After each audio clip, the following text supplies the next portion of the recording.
Bismillahirrahmanirrahim. Assalamualaikum warahmatullahi wabarakatuh.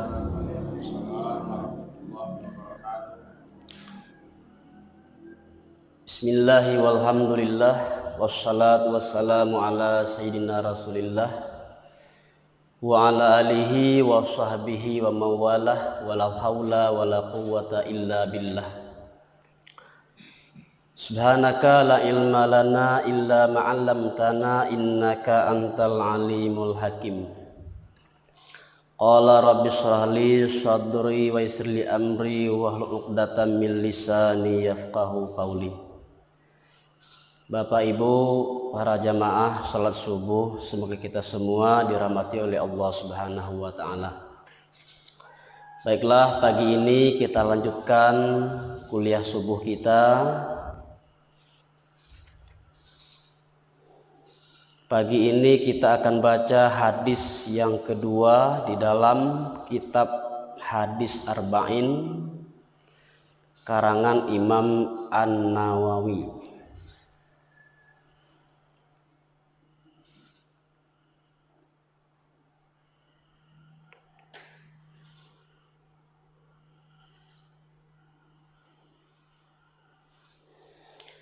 An Umar bin Al-Khattab radhiyallahu anhu qala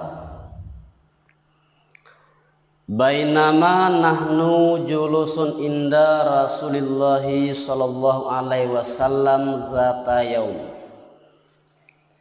idza tala'a alaina rajulun sadidu bayadis siyab sadidu sawadus sa' la yura alaihi atharus safar wala ya'rifu minna ahad hatta jalasa ilan nabi sallallahu alaihi wasallam fa asnada rukbatayhi ila rukbatayhi wa wada'a kaffayhi ala fakhidhayhi wa qala ya Muhammad akhbirni anil Islam.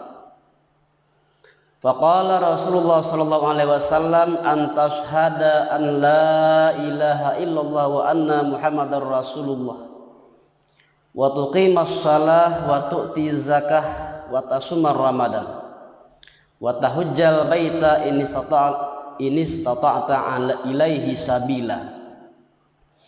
Qala sadaqta fa'ajabna minhu yas'alahu wa yusaddiqahu.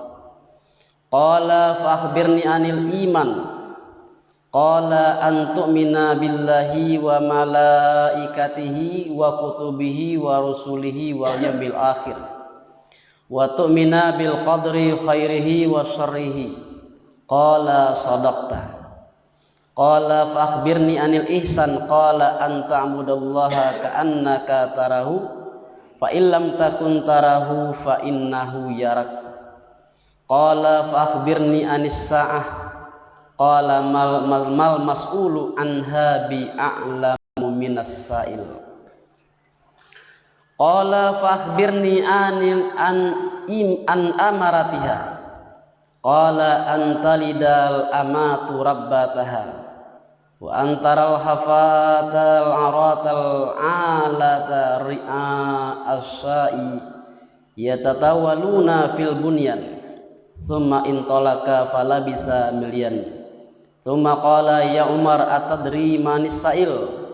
Qultu Allahu wa rasuluhu a'lam. Qala fa innahu Jibril atakum yu'allimukum dinakum. Hadis riwayat Imam Muslim. Enggak panjang hadisnya enggak? Jadi hadis yang kita baca pada pagi hari ini adalah hadis yang berkaitan dengan iman, Islam, dan ihsan. Jadi ceritanya kalau kita terjemahkan, pada suatu hari hadis ini dari Umar bin Khattab radhiyallahu anhu. Pada suatu hari kami tengah duduk bersama Rasulullah sallallahu alaihi wasallam. Ketika itu datanglah seorang laki-laki yang berpakaian sangat putih dan rambutnya sangat hitam, yang tidak ada kelihatan pada laki-laki tersebut bekas melakukan perjalanan jauh, dan tidak seorang pun di antara kami yang mengenal laki-laki tersebut. Kemudian dia duduk di hadapan Nabi SAW, dan dia menyandarkan atau mengadu lututnya dengan kedua lututnya kepada dua lutut Nabi, dan meletakkan kedua telapak tangannya di atas paha Nabi. Dan dia berkata, "Wahai Muhammad, kabarkan atau ceritakan kepadaku tentang Islam." Maka Rasulullah SAW berkata, "Engkau bersaksi bahwa tidak ada Tuhan kecuali Allah, dan bahwa sesungguhnya Muhammad itu utusan Allah, dan engkau mendirikan sholat dan membayarkan zakat dan berpuasa pada bulan Ramadan, dan engkau naik haji ke Baitullah jika kamu mampu melakukannya." Kemudian laki-laki tadi berkata, "Sadaqta, engkau benar wahai Muhammad." Fa'ajabna minhu yas'aluhu wa yusaddiqahu. Kami heran, kata Umar, dia yang bertanya, dia pula yang membenarkan. Ini kok lain ugang apa? Biasanya kalau gambar tanya, kalau dijawab, "Oh, enggak. Oh, seperti itu." Kalau enggak, benar. Berarti laki-laki kau bukan batanya, tetapi mananyo, tanyo mauji. Kemudian laki-laki tadi berkata, "Maka ceritakan kepadaku tentang iman." Nabi menjawab, "Engkau beriman dengan Allah dan para malaikatnya dan kitab-kitabnya dan para rasulnya dan hari yang akhir, dan engkau beriman dengan qadar baik dan buruk." Laki-laki tadi berkata, "Engkau benar." Kemudian laki-laki tadi berkata, "Ceritakan kepadaku tentang ihsan." Nabi menjawab, "Engkau menyembah Allah, engkau beribadah kepada Allah seolah-olah engkau melihatnya. Kamu menyembah Allah seolah-olah kamu melihatnya. Jika kamu tidak mampu seperti itu, maka engkau yakin bahwa sesungguhnya Allah melihatmu." Kemudian laki-laki tadi berkata, "Ceritakan kepadaku tentang sa'ah, tentang kiamat."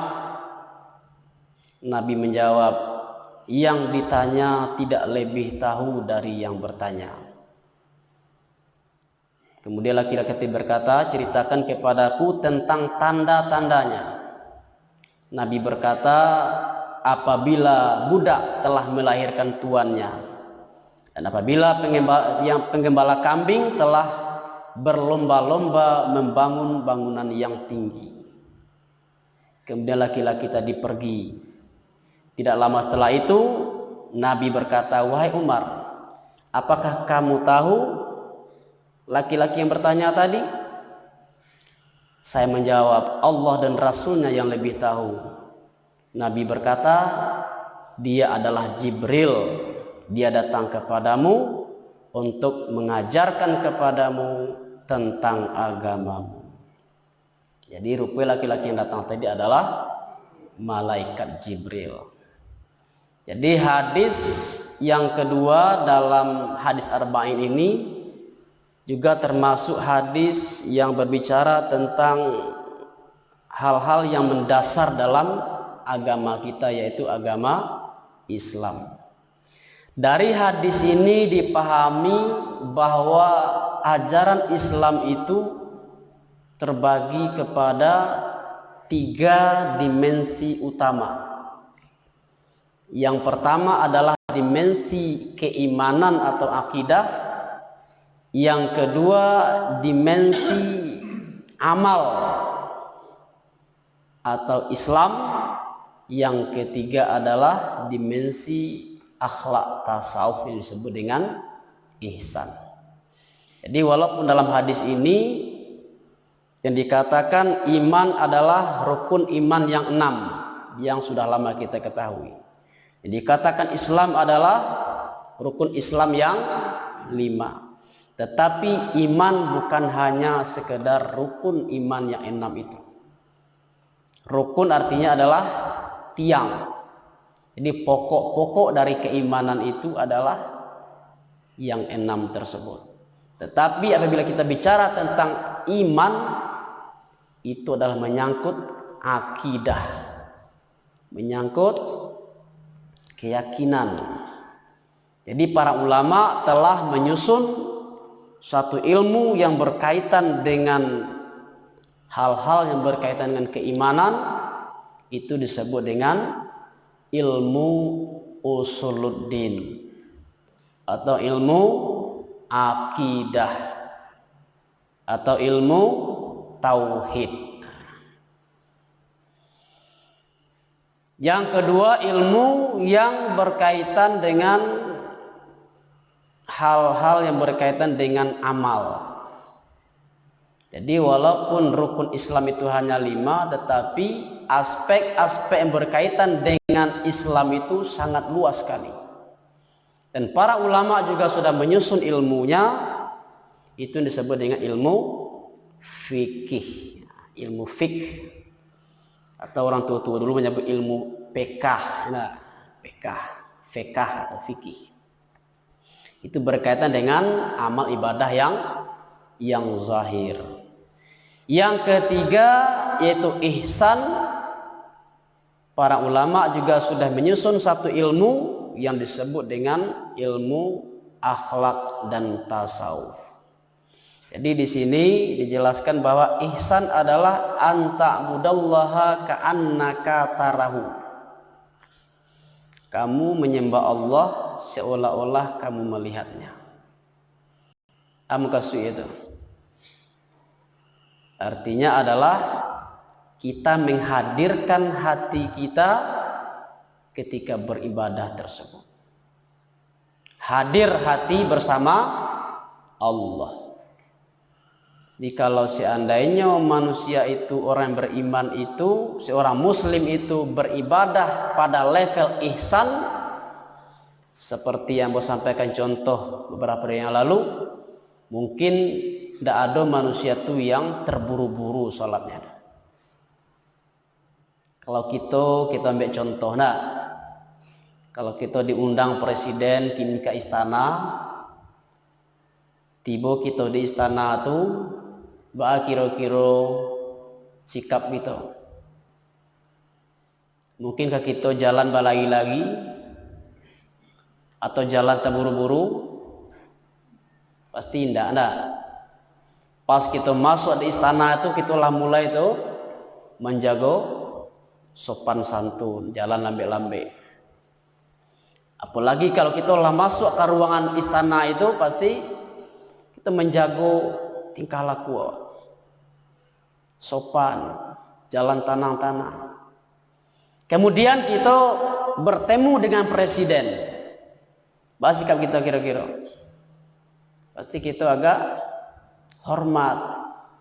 Nah, itu kalau kita berhadapan dengan manusia yang memiliki jabatan yang tinggi. Kita berhadapan dengan manusia yang terhormat. Kita akan berlaku sopan, tenang.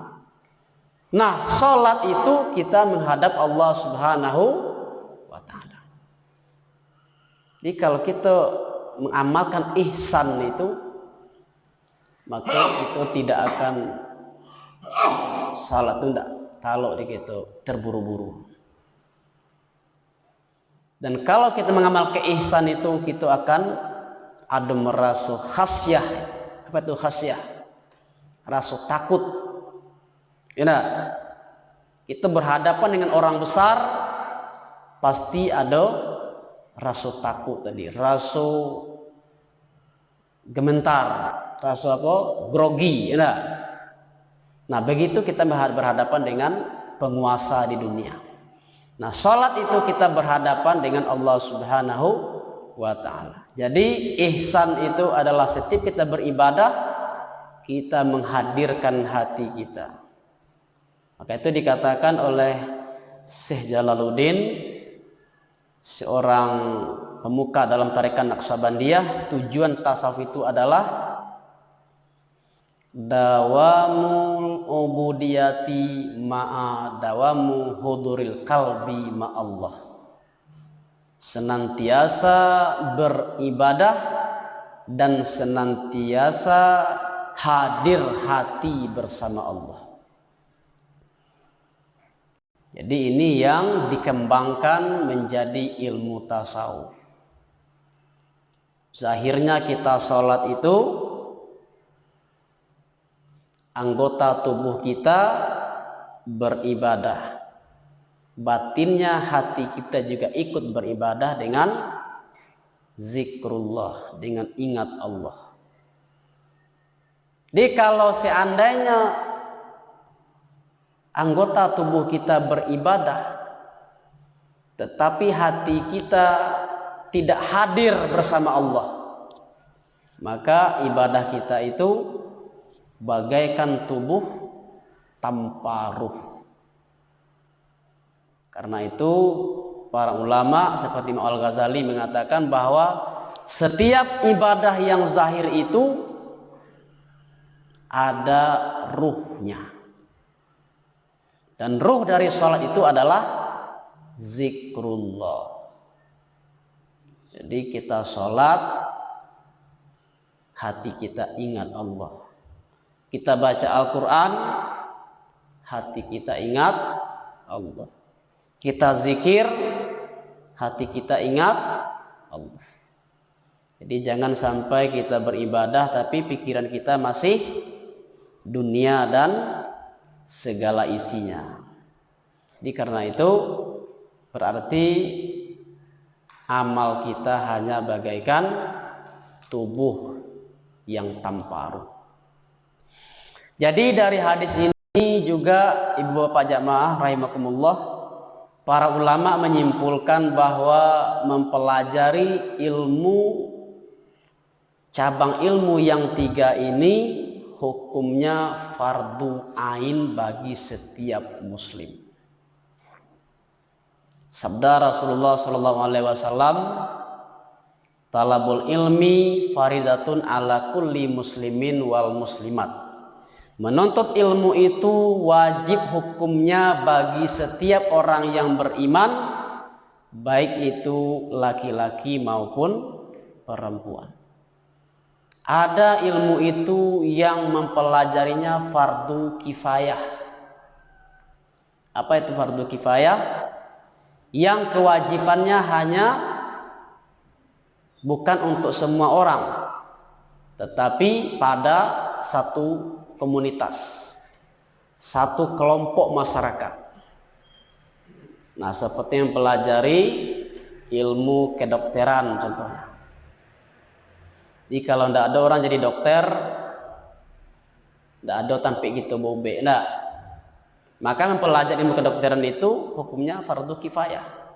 Setiap ilmu yang dibutuhkan oleh masyarakat, profesinya itu fardu kifayah mempelajarinya. Tidak perlu semua orang itu mempelajari ilmu kedokteran, karena tidak semua orang perlu jadi dokter. Begitu juga tidak semua orang perlu menjadi ulama. Tidak semua orang diwajibkan mempelajari ilmu agama secara luas dan mendalam.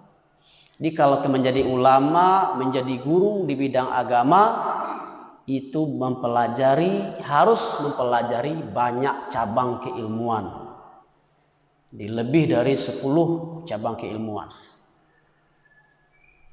Mulai dari tata bahasa Arab sampai ulumul Quran, ulumul hadis, sampai ke ilmu tafsir dan lain-lain sebagainya. Tapi ada 3 ilmu yang wajib mempelajarinya bagi setiap muslim, tidak dapat tidak, yaitu yang pertama ilmu berkaitan dengan akidah, yang kedua ilmu berkaitan dengan syariah yaitu ibadah yang zahir, yang ketiga ilmu berkaitan dengan akhlak tasawuf. Jadi itu tidak ada pindah, wajib. Ilmu akidah itu adalah dasar atau pondasi dalam kita beragama. Bangunan tidak bisa kita dirikan kalau tidak ada pondasi. Islam, ilmu syariah itu ilmu berkaitan dengan ibadah yang zahir, termasuk ilmu berkaitan dengan muamalah. Ilmu yang berkaitan yang mengatur tentang hukum pernikahan, hukum jual beli, hukum waris dan lain sebagainya. Sedangkan ilmu yang ketiga yang wajib mempelajari adalah ilmu akhlak dan tasawuf. Akhlak itu berkaitan dengan hubungan kita sesama manusia. Sedangkan tasawuf itu adalah akhlak kita kepada Allah Subhanahu wa taala. Bagaimana kita mensucikan hati kita, mensucikan rohani kita. Bagaimana kita mendekatkan diri kepada Allah Subhanahu wa taala. Jadi kesimpulan dari hadis yang kita baca ini adalah bahwa ajaran Islam itu ada 3 dimensi utama. Yang pertama adalah iman atau akidah, yang kedua adalah Islam atau syariah, yang ketiga adalah ihsan atau akhlak dan tasawuf. Dan mempelajari 3 cabang ilmu ini adalah fardu ain bagi setiap orang yang beriman, bagi setiap muslim baik laki-laki maupun perempuan. Jadi demikianlah kajian kita pada pagi hari ini, semoga bermanfaat. Assalamualaikum warahmatullahi wabarakatuh.